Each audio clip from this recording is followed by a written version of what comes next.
अहिले बड़ी जो ए बाबू तू जाना तारा ना इस देश में संविधान नहीं रहता तो वही गति आपका होता। कौन गति?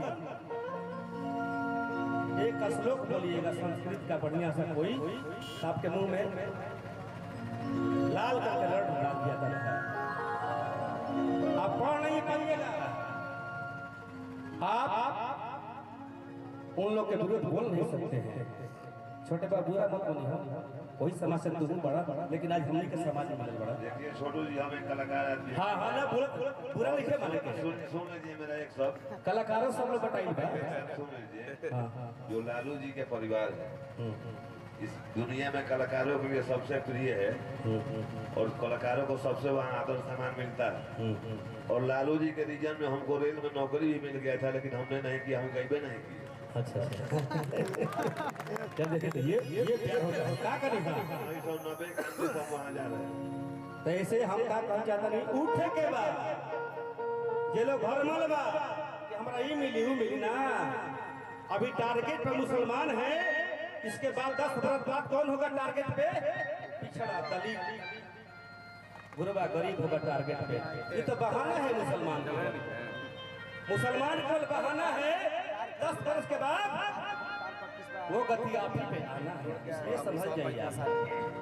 हम खुला खुला बात बोल रहे हैं चाहे कुछ ऐसे कहे छात्र का अरे उठा उठा अरे पीछे कर दवा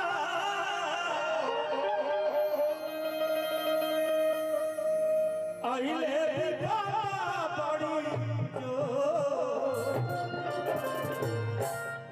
सजादा दोसर कहतार लालू हो जा कहले विजेंदर हो जा। बेटा भी खाना वही बना तो तावे लकड़ी बर्बाद पक्का बोला इसलिए अभी खड़ा हो। अगर बर्बाद करना है पीढ़ी को आप चुप रहिए। जैसे कहते निकाह उठा उठा डफ लगा के डफ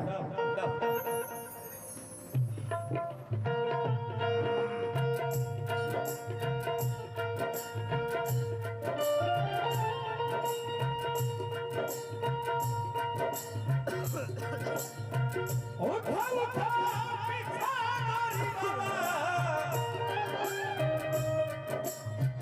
कहले विजेंदर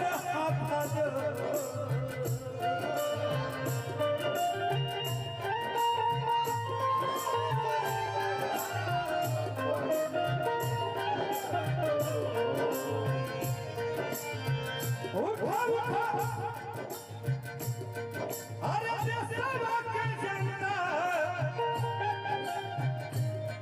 न आई विपदा बड़ी जो कहतारी रावा बड़ी घुमैया कहतारी रावा बड़ी घुमैया सोनी दैले जेरावा के कहतारी रावा बड़ी घुमैया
भोजपुरिया जी की तरफ से माला है, तबीर भी है। भोजपुरिया जी भटकबा भटकबा तो अपन परिवार के भटका देगा। तू ही लोग के आगे के लड़ाई गजब के खेला देखो खेला दे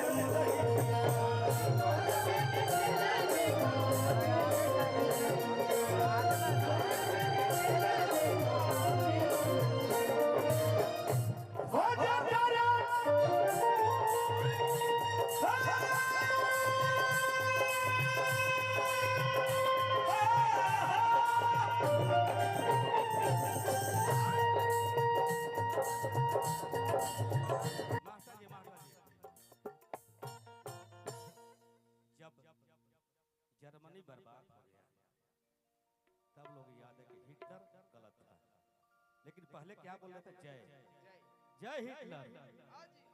लेकिन जर्मनी बर्बाद हुआ, पूरा खत्म हो गया जर्मनी, तब लोगों को याद है कि हिटलर गलत था। उसी तरह याद आएगी आपको भी, हिटलर देश का कौन है आपको पता चलेगा। दीपांजलि तोहरो मालूम बा, सब लोग के मालूम बा है। चलिए ये दबा हमनी के समाज में 400-500 के आदमी बन जाए, लेकिन एक के बेरा उन लोग के समाज में काबा 5 होने ला बेटा, लेकिन हमरे भी नहीं होते। अलग मत रहो, खरीद लेवे के बाद कोनो कीमत बता रखे, कोनो कीमत बता रखे, खरीद कर रखे के बाद हमरे गुण गावा, लेकिन नहीं गुण ना होई। आवा हम कहिए होगा ना उहे दिन नहीं बा, इसके हाथ नीचे करके